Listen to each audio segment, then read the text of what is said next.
大家好，好耐冇見。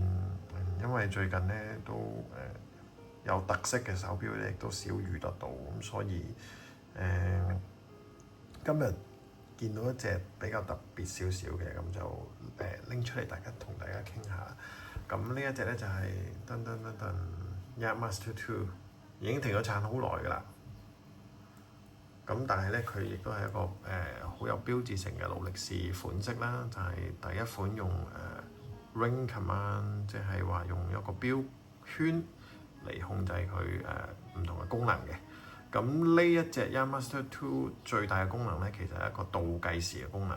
咁平時我哋計時咧都係都係一路，譬如話賽跑啊，或者係賽車啊咁樣都會用得到。咁呢個倒數計時有咩用咧？就喺佢個系列名度已經數咗出嚟啦。Yachtmaster 就喺賽艇嗰時咧，其實係會提前10分鐘有一個準備。咁呢一個10分鐘嘅倒計時咧，用嚟提醒賽手啦去準備起跑呢個動作嘅。咁點樣去做咧？其實就好特別啦。咁當然係轉呢個圈啦。咁正常嚟講係10分鐘、0分鐘個圈係咁樣嘅。咁我哋首先就先將佢嗒一聲去到呢個位先，跟住之後咧就4點鐘位置撳落去，佢就會落咗去嘅，就唔會彈翻。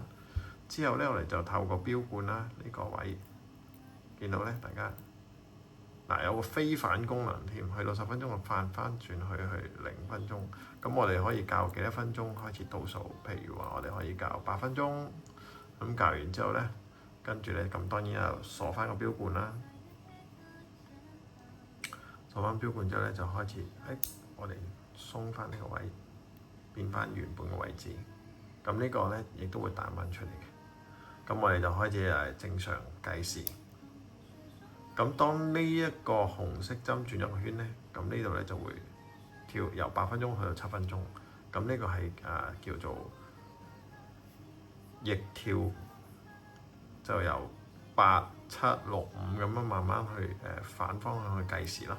咁呢個係Yachtmaster 其中一個特色。但係因為佢個功能上面就相對唔係咁實用啦，同埋佢呢隻都比較厚重啲嘅，咁所以咧呢個 Yachtmaster 2喺市場上面咧，亦都係比較我哋叫相對冷門嘅一個款式啦。唔知大家鍾唔鍾意呢隻錶咧？